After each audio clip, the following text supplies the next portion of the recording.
Go. Welcome to the Canarian International Meeting of Alcoholics Anonymous.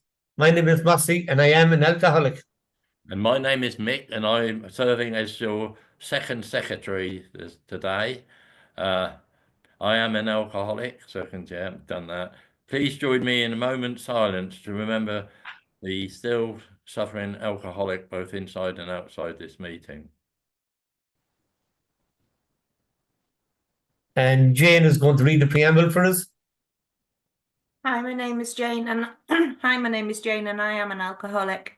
Alcoholics Anonymous is a fellowship of men and women who share their experience, strength, and hope with each other, that they may solve their common problem and help others to recover from alcoholism. The only requirement for membership is a desire to stop drinking. There are no dues or fees for AA membership. We are self-supporting through our own contributions. AA is not allied with any sect, denomination, politics, organisation, or institution, does not wish to engage in any controversy, neither endorses nor opposes any causes.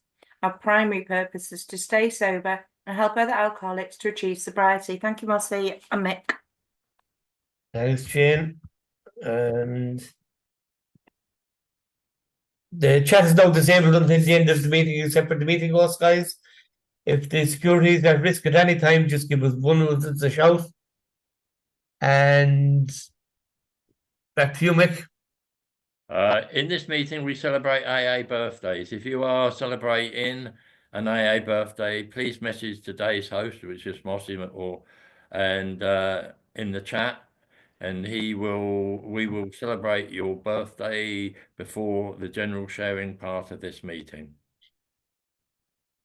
And that's it, guys. That's our quick introduction. Bruce is pulling in there. Well done, and thanks for getting us out about it today, Bruce. Best laid plans.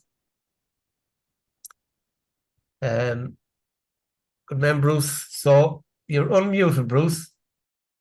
And you have 30 or 40 minutes, whatever suits yourself, Bruce. Okay. Hi, guys. My name is Bruce, and I am an alcoholic. And when your sponsor asks you to do something, you're supposed to just say nah. You're not supposed to say no, even though it took me a couple of minutes to remember that. So here I am speaking. Yeah. My sober date is 19th of April, 1998. So I'm short. I'm short by 3 and a bit years for the 30-year requirement for this evening. So I thought that would be good enough to get me out, but apparently not when you have Mossy as a sponsor. So the rules changed. Yeah. Don't know where to start, though. Caught me really on the hop today. Experience, strength, and hope is what it's going to be. So, and a bit of the wreckage of the past and a bit of what happened and a bit of how it is now. For me, I grew up, I'm 7th in the line of 9 kids. I can't say whether my father was an alcoholic or not, but I knew my way around the pub by the time I was 6 or 7 years of age. I knew how to play darts. I knew how to stand on the stool and play pool and whatever other games are in there. I knew how to drink a glass of Coke and eat a bag of chips and sit in the corner and be quiet. In later years,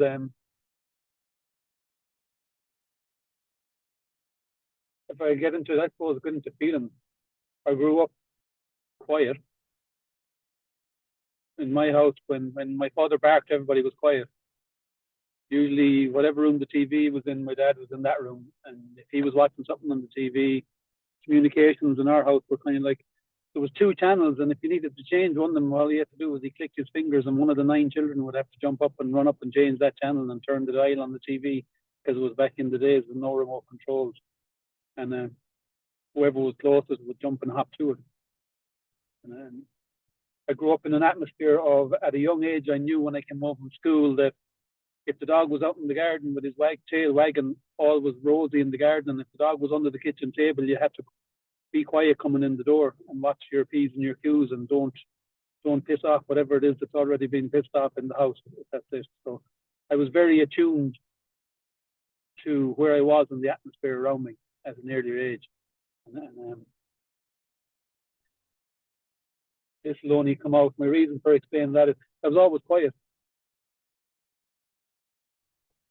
I once heard my mother and father having an argument, and my mother said, "How come you're always right and I'm always wrong?" And my father says, "Because I fucking am." Excuse my French, but that's what he said. And at the same time, I love my dad, so it's not a game of knock my dad down. I'm just putting you into the atmosphere that I grew up in. And I have no idea what atmosphere my father grew up in, but I know that his father was brought down to the west of Ireland through the industrial school system. And 10 years after we buried my grandfather, or 20 years after we buried my grandfather, I emptied the wardrobe in his house when his wife died.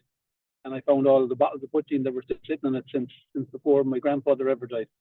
And so my father did the best that he could with the tools that he was given off his father, who did the best that he could. We grew up in a broken country where there was nothing but abuse. And that's it. And so that was the atmosphere of my youth. Now, I was never hungry and I was never cold.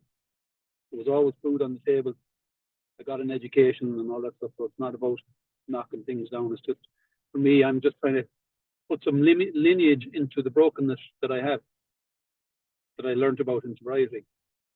You know, the trauma that I suffered that was passed on to me by somebody else who suffered it was also passed on to him by somebody else who suffered it. And it runs through it. And at 14 years of age, I picked up my first official drink that I went and bought. I bought it with my very own money that I stole from my mother's purse. You know, it wasn't the first drink that I ever had, because I can remember having glasses of Guinness at 6 or 7 or 8 years of age, sitting on the barmaid's knee out in the Iron Islands or whatever pub. My father would give me a glass of Guinness and say, "Drink that out of put here in your chest." So I don't count that as the start of my drinking. The start of my drinking was when I was 14 and I made the conscious decision to go and steal the money from my mother and drink. And at 14, I wasn't an angel. I'd been arrested at 12 and a half years of age, stealing drinks from the back of the pubs, hanging around with older lads late in the evening. But I wasn't drinking. I was just hanging out and doing what they were doing, and I got caught. At 11 years of age, I was introduced to the first addiction that made me go out and steal on a regular basis, which was cigarettes.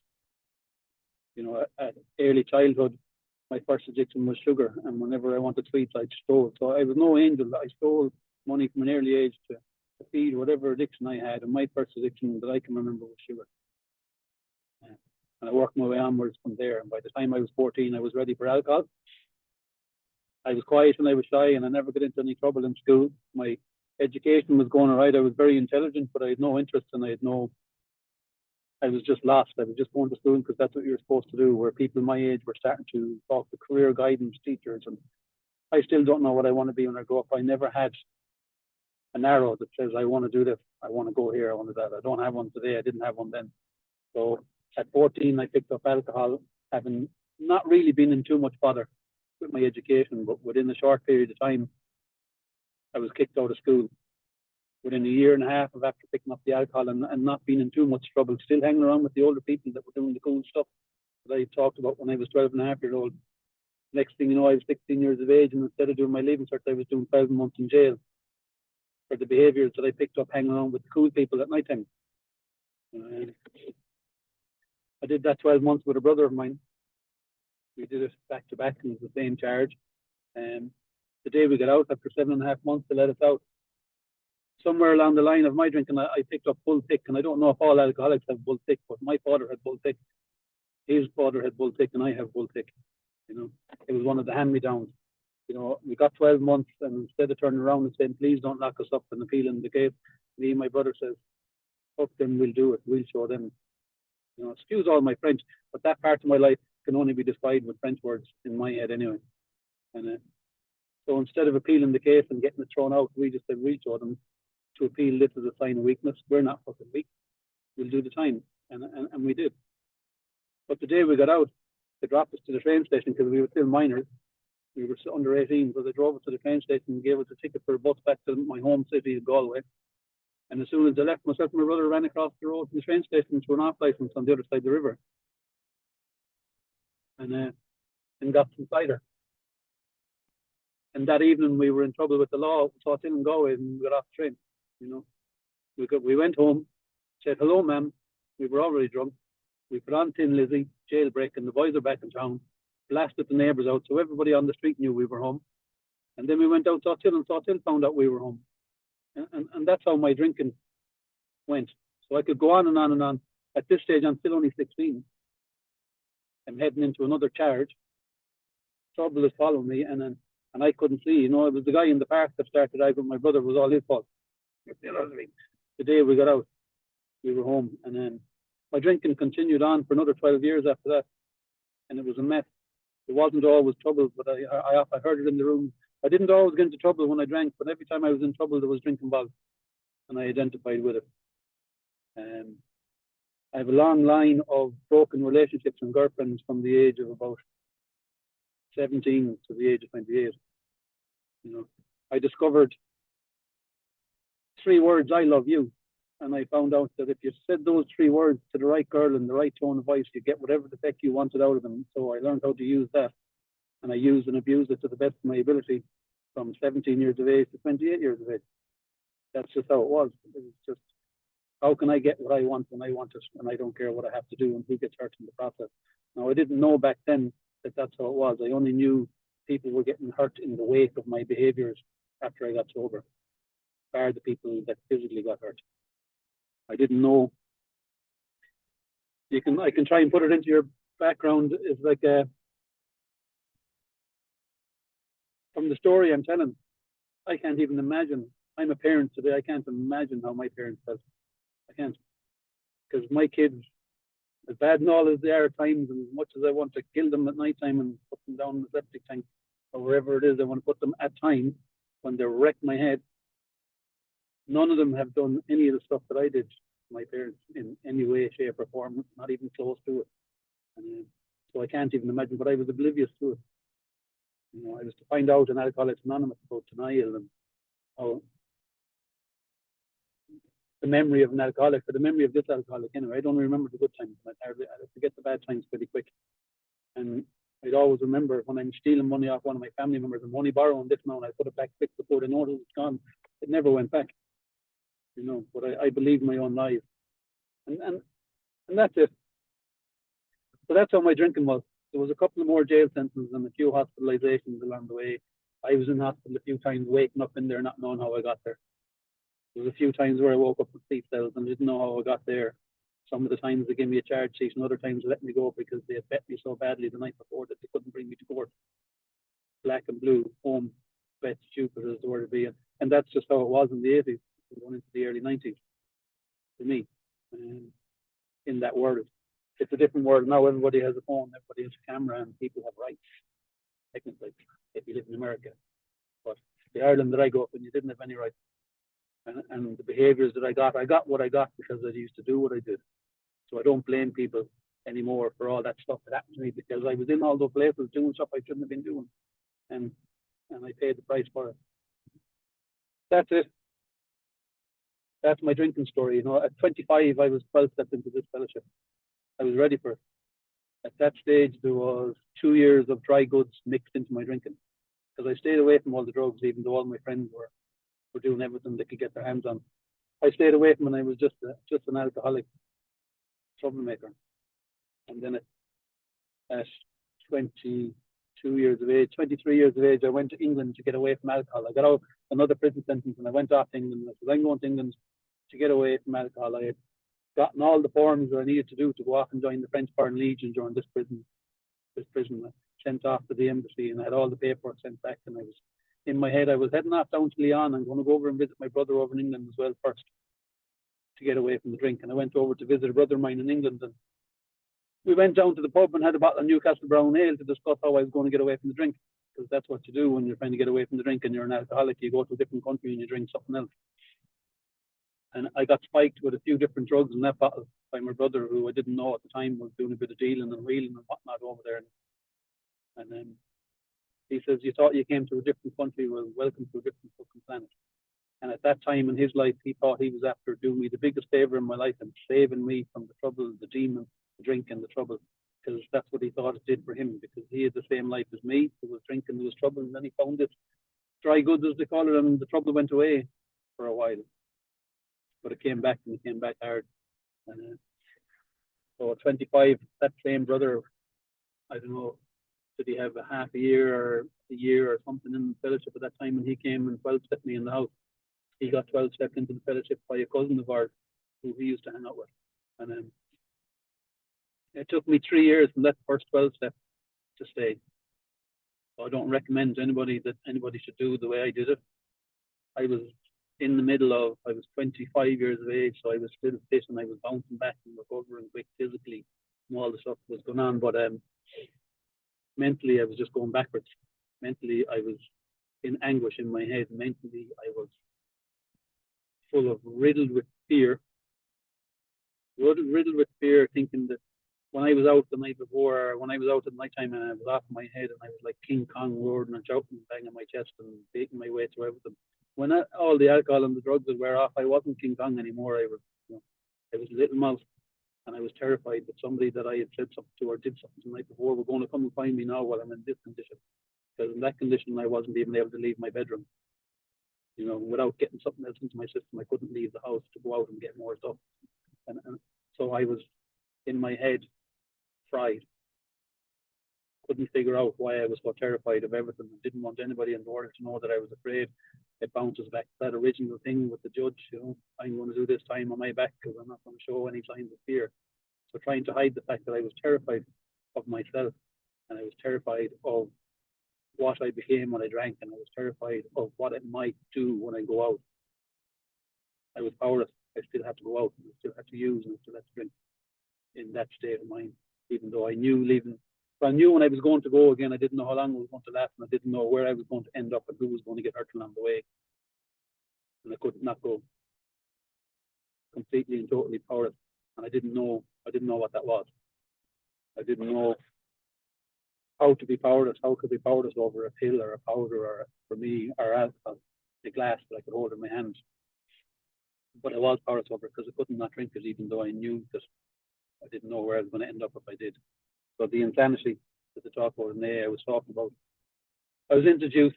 I didn't hear that those first 3 years where I was bouncing in and out. I don't remember hearing "Don't take the first drink and you can't get drunk." I'm not saying that anybody didn't say it. I don't remember hearing it. I wasn't open. I was just kind of. I came to A every time I was expecting a charge sheet to land on my back for what I was after doing the night before or 2 nights before that, depending on how long it was. I was comatose after a particular night that something happened. So I come to A each of those times, and I said, if they come to me now, I'm going to be able to tell the judge I'm going to meetings and I'm trying to get her in track. So I was coming to A for 3 years, on and off, on the off chance that I might end up needing to tell the judge that I was coming to A, not to get sober, just because I didn't know what else to do, and I needed a little way out. I didn't want to go back to jail, but I couldn't say I don't want to go back to jail because I was weak. Finally, at 28 years of age, 1998, the same brother came back, and he had 3+ years. And he came back with a cute little girl from Glasgow, Dawn, who I'm still in contact with today, who at that particular time I thought had a lovely Scottish accent and a cute arse, and she asked me to go to meetings, so I did, because I was a sick puppy. So I didn't come to the meetings then either. I was still coming to meetings because I thought there was a charge sheet coming, and I was still coming to meetings because there was a cute girl talking to me, right? And even though she was going out with my brother, I can remember them sitting at the end of my bed, and every time I go through the big book and they're on about working with others and doing the 12-step and what to do, say to them, and wait till they're a bit sick or what you don't say to them. It gives you guidelines in the big book on how to 12-step people. Well, my brother and John, they must have read that book because they knew I was ready. And they guided the conversation, and the conversation got guided in such a way that I turned around and said I'd be willing to do absolutely anything to change the way my life is and how I'm feeling. Because they asked me, what would you be willing to do? After sharing a few stories, and I said I'd do absolutely anything. And then I got, will you come to a meeting tomorrow? And it was like a little horse that got put into the corral, and the only way out of the corral was through the gate that the 2 people at the end of my bed were standing on. And I was going to make a liar out of myself without having a drink in my system if I said no to this now, because I just said anything. So I said okay, and I came back to meetings. And I've been coming one day at a time ever since. But this time I heard in a couple of different fellowships, because I had lots of dry goods in my system as well. So when I came in, I bounced into different fellowships. I'm not going to bother naming them in case it caused controversy, but I had to deal with all my issues, and AA was only dealing with my alcohol issues at that particular time for me. And if you mentioned anything else in Galway at that particular time in the AA meeting, you could get in trouble. So, but all of the stuff that I went to, they all said the same thing. If you don't pick up that first one, you can't get drunk. That's what I used for the word today. And that was a eye-opening point for me. Then they used to talk about, you know, if you get hit by the train, is it the caboose at the back of the train or the engine at the front of the train that kills you when you get hit by it? And that was just another way of twisting it around to it's the first drink that causes the trouble and not the last one. If you don't have that first one, if you don't get hit by the front of the train, you won't get ran over by the caboose. So that kind of stuff worked for me. People didn't tell me what to do. They told me little stories and I was able to calculate it in my head. Then I had to learn that I couldn't hang around with my old friends and I couldn't go to my old places and I couldn't go to the pub on a daily basis like I had been doing for so long, and I couldn't hang around with my best friend who was also my dealer. He was also the guy that stole money from his mother the day we went off and had our first drinks together at 14. You know, I couldn't go to his house anymore because if I kept going to the places I was going to keep ending up in the places I was ending up. So I had to learn to start hanging around with members, in other words. But nobody told me, you can't do this. They told me, if you keep going to the hairdressers, you're going to get your hair cut. That's what they told me. And then I was able to twist that around in my head because I'm an alcoholic head. And if you tell me I can't do something, I'm going to do it just to prove you wrong. And then I'll prove you right. But they didn't. They said, if you keep going to the hairdressers, you're going to get your hair cut sooner or later. So if you keep sitting in the pub, that Coca-Cola is going to turn into a Guinness. But I was able to turn that around in my own head because they guided me. They guided me in the way that they gave me the information. You just keep coming back no matter what, and then go, like, if you don't pick up the first drink, you keep coming to meetings, you'll be all right. And that's what I heard for a while. But I was hanging around with a group of lads that were also looking into the big book and the other textbooks of the other fellowships that they were going to, and they were talking about steps, and they were talking about inventories, and they were talking about God. You know, a guy came across me in a meeting, and I remember him, Scottish Mick. He was a very angry man. He came across me in a meeting. He goes, I'm going to swear now. You gotta get fucking God in your life, or you're going to fucking die. I didn't get God in my life that particular day, like, but eventually I did get God in my life. After 6 months of coming to meetings, everything was rosy in the garden for about 3 or 4 or 5 months, and everything started to change. I was looking over the hedge at my neighbours when I came out the door of my mother's house, and I was going, hello, nice day, sun is shining, stuff that I hadn't done for years. Talk to people, you know, and come out of the house in daylight. So things were changing, but then something went sour, and for me, I couldn't keep it in the day is all I can pinpoint it down to, because I didn't know I was going to be able to keep doing this for the rest of my life, and I couldn't get out of that train of thought. And I was brought to my knees. I became homicidal and suicidal without a drink and without a drug in sobriety, not knowing how I was going to be able to do this forever. And I got to my knees because people were suggesting it for 6 months that I was around, and I had been resistant to getting to my knees. They told me all sorts of stuff, like when you're going to bed at night, push your shoes as far in under the bed as you can, and when you get out of the bed, then in the morning you'll have to get down on your knees to go in and get them, and while you're down there, you might say a prayer. All that kind of stuff was going around the rooms, but I resisted it until I was in enough pain, until I was in my bedroom, and I didn't know whether I wanted to just go up to my father's shed and hang myself. I was afraid my mother might find me. My other option was I wanted to go on to top of the Air Square Centre, which is the high building in the centre of the city that I grew up in, with a sniper rifle that I didn't have, and shoot as many cops as I could fucking shoot before they got me. That was my 2 ways: death by suicide by cop, or death by put a rope around my neck. And that's where I was at 6 months over. And I ended up on my knees looking up at the ceiling at something, because I was told growing up that hell is down and heaven is up and God is up and the devil is down there. That's kind of my religious, that's all I learned in school. I looked up at the ceiling crying and I said, I need help. And I cried myself to sleep that night. And the next day when I woke up, something had been, it wasn't as bad as it was the day before. Another night had passed. I hadn't picked up a drink. I hadn't used. I hadn't hung myself, and I hadn't harmed anybody else. And I went to another meeting and I shared what was going on.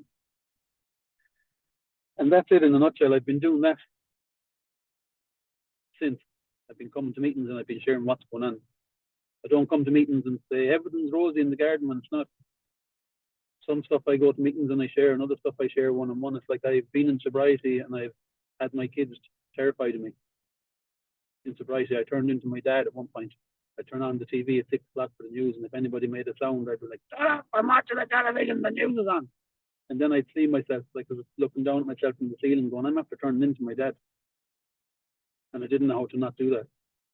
And I had to reach out and tell somebody else, this is what's going on with me right now.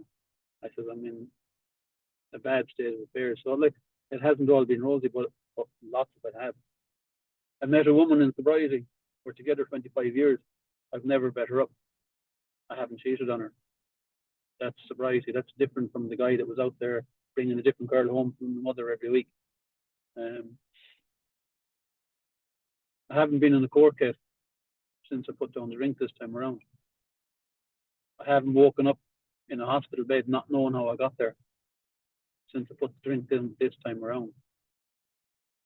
I haven't put anybody else into intensive care or a hospital bed since I put the drink down this time around.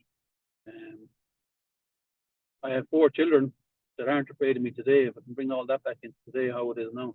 It was a process to me to find out that even though I wasn't drinking and I wasn't using, I could still turn into an arsehole, excuse my French, if I wasn't practicing the program.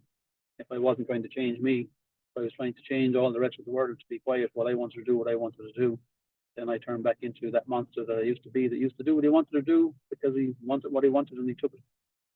And I didn't want to be that guy in sobriety. I didn't want to be him. My wife witnessed him happening, and she's still with me today. I'm not that guy today. Today, when I get up in the morning, bring it into today, I don't know how long I've been speaking because I haven't got a clock in front of me. It must be nearly there. I prayed to my higher power this morning. I didn't get to sleep last night till after 4 o'clock or close enough. I think it was 3:47 is what I wrote in my journal this morning. That's the last time I looked at the clock this morning. And until 3:47 last night, I was tossing and turning in bed and rolling back and forth and wondering why my knees were hot and my feet were cold and the pillow was too fucking hot and the other side was too cold. And I couldn't settle, and I was saying to my higher power, please remove this shit from my head. And closing my eyes and counting sheep, everything I could think of last night to try and get to sleep. And finally I fell asleep sometime after 3:47, and then I woke up at 7:15 because I needed to be up. And my sponsor has me doing this 10 minutes worth of written work that I've gotten back on to doing again lately because I've had some stuff happen since the Christmas that knocked me completely off my program. You know, and I bring into that. It's like, but it's just this morning, like always when I'm finishing my journal work, I write down, please God, help me today to be patient, kind, tolerant, and loving in my dealings with people. Because that's how I want to be. That's the me that I want to have out there in the day to day. And because I'm sober, I have a choice as to which me I want to let out, because that other nutcase is still in my head. I pray on a daily basis for that other nutcase to be taken away. Please God, remove this shit from my head. And that shit is me. Because I'm the only person that ever gets me in trouble. Nobody else does. And the stuff that's happened in sobriety, knock it down in a nutshell. It's like my life is good. I have a house that I built. I have 5 or 6 years or whatever left on the mortgage. You know, you can't rent a room in the city I grew up in now for the price I'm paying on my mortgage at the moment. So I'm happy enough with that. I'm not a millionaire, barely keeping it together. I have 4 kids and a wife and 2 cars, and everything seems to be breaking all the time. And that's life. You know, some days I pray, please God, don't let it break today. I'm just sick and tired of fixing shit. Give me a break, you know. But it's just, it is what it is. The guy that I had my first drink with, he passed away. I had 3 years sober, heroin overdose in the bedroom of the house around the corner from my mother's house. That's the world I was living in. That's where I was headed, you know. Now there's only one of his family members left. All of his family is gone, bar the youngest child. And recently I was watching a movie with my son, The Warriors, from the 80s. And I said to my son afterwards, you know, everybody that I watched that movie with originally, everybody that was in the room down in that guy's house to watch, they're all dead. They all died. And bar one, they all died from this disease. And the one that didn't die from this disease, he died in January of cancer. And he was the brother that stood back to back with me in our first jail sentence when we got locked up at 16 and he was 17. Everybody's dead. Everybody's died. Some of it hurt real, real bad, and some of it just happened as like, okay, there's another guy dead. But it's been shitty. My brother passing away in January knocked me completely off my written work part of my program, but it didn't knock me off going to meetings, and it didn't knock me off going to service, and it didn't knock me off talking to my sponsor or calling somebody else and asking them how they're doing. But it got me into a state of mind where I didn't really want to ask anybody else how they're doing. I didn't really want to talk to my sponsor, and I didn't want to talk to anybody else. I didn't want to go to the meetings. I didn't want to go to work. I'm still in that state. I don't want to go to work, but I'm happy coming to meetings again. So this is how it is today. I went and got a tattoo today. That was one of the reasons I couldn't sleep last night, because I was excited. I got a tattoo in memory of my brother today at a convention down here in Ennis. And so I have a tattoo piece on my arm. It was Spitfire that my brother flew over in England in 2018, I think it was. He went over to England with his partner and he got to fly in a two-seater Spitfire out over the cliffs of Dover and back again. And it was one of the happiest things in his life that he'd done in his adult life. And so I have a picture now of that Spitfire with the insignia and stuff on the side of it. I just had to change it around a bit and take off the red, white, and blue and put green, white, and orange anywhere there was red, white, and blue, because I don't live in England and I'm not English. So I do an Irish twist to an English bird, as they say. But yeah, I'm happy with it. I'm happy with what I got done today. I'm happy with what Alcoholics Anonymous helped me to do through the journey over the course of the last 27 years. But, you know, Alcoholics Anonymous picked me up every time. When my mother died, Alcoholics Anonymous picked me up. When my father died, Alcoholics Anonymous picked me up. When my best friend died, Alcoholics Anonymous picked me up. And when my brother died, Alcoholics Anonymous picked me up. And there's other people that died along the way that were related to me, but none of them had any. I wasn't close to any of them, so they didn't affect me insofar as I turned up. Because I was in AA, I turned up where I was supposed to be at all these situations. And my sponsor always says, I love being sober. Now, there's days where I don't like being awake, but I'm glad I'm fucking sober. Yesterday was another day where I went to work, and by 2 o'clock in the day, I wanted to tell my boss to shove his job up in his arse, and I wanted to go home because I spent 2 days making something, and I turned my back on it for 2 seconds, and I fell off the bench. You know, I was like, damage. But it took me 3.5 hours to get back to where I was and fixing it instead of going home. And I had to pray to my higher power and work to not smash it to bits. The thing that got into us, I wanted to smash it, I wanted to kick it, I wanted to punch it, I wanted to hit it with hammers, and then I wanted to go upstairs and hit my boss with a hammer as well. Because at the moment, my emotions are running high still with what's after happening in January and stuff. So I'm still off. I'm doing a lot of praying. So I don't know if that made any sense to anybody, but I'm looking here at the dashboard and it says 18:47. So I'm assuming with the late start I've given you at least 35 minutes. My name is Bruce. I am a grateful recovering alcoholic, and I can't see any faces bar what's on my phone. I know there's a lot of people in this room tonight that I meet on a regular basis in meetings and often hear people. I love every one of you because every one of you helped me to stay sober because I can't do this on my own. That's reality. And for this tough guy that couldn't be shown to be afraid or show feelings or hug or any of that kind of stuff, to be able to turn around to a load of people and make a bold statement like that, that's God working in my life because I couldn't do that stuff. It wasn't possible. It wasn't in me. Thank you, Motley. Leave it at that. Thanks, Bruce. I love your chair, Bruce, because I know you a long time, man. And I love your honesty. That's the one thing about you is that you're straight up. And I might be your sponsor, but I still look up to you, dude. You're a good guy, Bruce. I'm glad I have friends like you in the fellowship. I'm glad there's people I can rely on because you're always there. Community of my kids and we all speak. I'm in communication with all of them, which is a wonderful thing. I'm glad to be a father. I've had them times where I wanted to choke them. And I've had everything that has happened to you has happened to me in its own way. All the guys that I grew up drinking with and drugging with, they're gone. And I'm left standing. I don't know how that is. But I know this, that I do. I absolutely love being sober. I love what Alcoholics Anonymous has done for me and for my family. You know, I fly back home on Thursday, and Saturday we have a little event on for my granddaughter. And I'm home then for the convention. then over to London for the convention, then over to Vancouver for the convention, then down to Akron for something that I can't even speak about, even still, right? It just blows me away. I love being sober. Absolutely love being sober. And that's enough for me, guys. This is about Bruce and Sheridan. Yeah, I've been thinking about reducing the sobriety term anyway. Get a few more of our members sucked in. So Bruce is number one anyway. I'm going to hand it over to the old dinosaur himself, Mick the Ferret.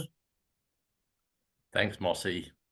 You know, Bruce, I identified with so much with you when you were a child. You know, I was a liar, cheat, and a thief. And if I didn't have anything, I'd steal it. You know, I'd see it in a shop and I'd pinch it. And my parents used to call me the black sheep of the family because I was always in trouble, always bringing the police home. And that's even before I drank, you know. And when I took my first drink, it was a stolen one. And I loved what it done to me. You know, it made me feel, well, it became the solution to my life. You know, it worked for a long time. It worked for a long time. Then it started to bring more troubles in. And, you know, I couldn't have talked to a girl if I hadn't had a drink inside me. And then you know, and it just got worse. And I ended up in Alcoholics Anonymous. And the people used to say to me, if you want to get sober, Mick, you first got to stop drinking. And my attitude was, if you like to step outside that door, I'd take your effing head off. But inside I was screaming and saying, how do you stop drinking? Because every time I stopped, I had this big craving and the shakes and the vomits and hallucinations, and, you know, and I drank. And I worked in a brewery where I could drink anyway. It was easy, you know. But that was the solution. And today, AA is my solution to living, you know. It's given me everything I needed in life, you know. It got my family back. It got me, they didn't promise. They said to me when I said my family left me, they said, you know, we do not promise you'll get your family back, but if you stay sober, you'll have a better chance. And they did come back. You know, and I've had lots of deaths and I've not needed to drink. Even when my wife died, you know, I'd looked after her for 3 years because I had given me that responsibility. I'd learned responsibility in this fellowship, and I looked after her. And when she died, I didn't think about having a drink. I didn't even think nothing like that. I changed it. And once someone said to me, if you go, like you said, a haircut, but it was, you keep out of wet places. And I worked in this brewery and I had to go and see my sponsor and talk to him. And he said to me, do you ever want to take a drink? I said, no. He said, do you love your job? And I said, yeah. And he said, I can't see any difference between you working in a brewery and someone going into a pub. You know, and I worked there for 40 years. You know, 27 in recovery. You know, but what I have today has been given to me by Alcoholics Anonymous. And I'm not talking about material things. I'm talking about what's inside me, where it all matters. You know, what most wonderful things happened to me in sobriety. You know, last night my granddaughter went to a school dance and she looked a picture, and I told her she looked a picture, and she hugged me and gave me a kiss. That wouldn't have happened before. You know, I have many friends in Alcoholics Anonymous, and also many friends outside of Alcoholics. You know, and that's been given to me through Alcoholics Anonymous.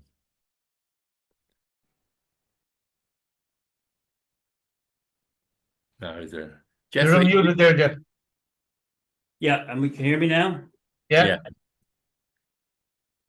You want me to do the promises, yeah? Yeah. Lovely stuff. You love throwing people under the bus, Mossy, don't you? I was going to read. When you're good at something, you're good at it.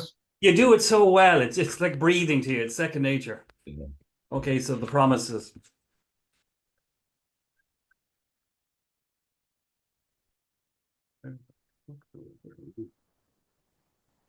Page 83, Yeah. bottom. If we are painstaking about this phase of our development, we'll be amazed before we are halfway through. We're going to know a new freedom and a new happiness. We will not regret the past nor wish to shut the door on it. We will comprehend the word serenity and we will know peace. No matter how far down the scale we have gone, we will see how our experience can benefit others. That feeling of uselessness and self-pity will disappear. We will lose interest in selfish things and gain interest in our fellows. Self-seeking will slip away. Our whole attitude and outlook upon life will change. Fear of people and of economic insecurity will leave us. We will intuitively know how to handle situations which used to baffle us. We will suddenly realize that God is doing for us what we could not do for ourselves. Are these extravagant promises? We think not. They are being fulfilled among us, sometimes quickly, sometimes slowly. They will always materialize if we work for them. Thank you, Jeffrey. And there's someone at the door. I just want to thank everyone that done service, Jeffrey, Jane, Kathleen, our timekeeper, Nick and myself, and everyone that took part. And couldn't have done it without you. And Bruce, thanks a million, dude. I know I give you a hard time, but you're not a bad guy after all. And that's the promises out of the way. There you go, Mick. Right. A reminder that we have this meeting every Saturday at 6 UK time, and also we have a Canarian meeting at 8:30 UK time every day. Plus, we have Sunday 1 p.m. UK time. This is a step meeting, step 11 meditation meeting, and on Thursday evenings we have a meeting at 7:30 UK time. We use the same code for all our meetings. And stick around for fellowship after the meeting. If you want to use the breakout room, just let me know afterwards and we'll sort that out.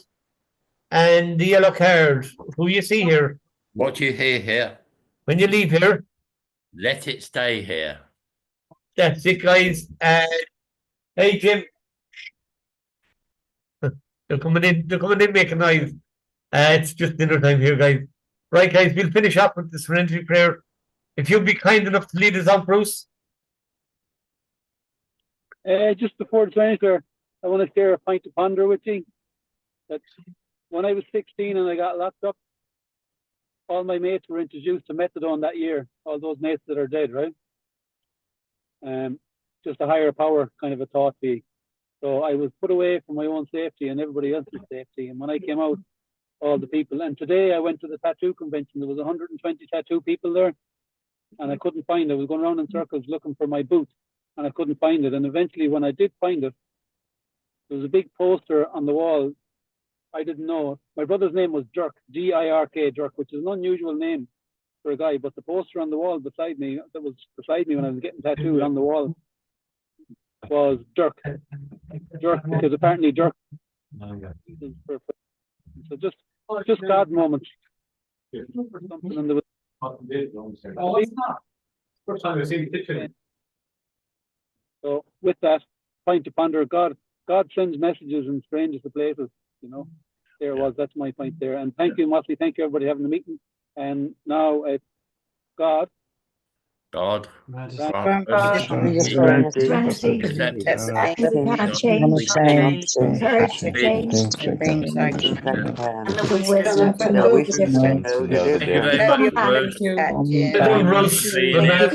Bruce, and thank you, Mossy, Mick, and everybody doing service. Thanks, Bruce. Yeah.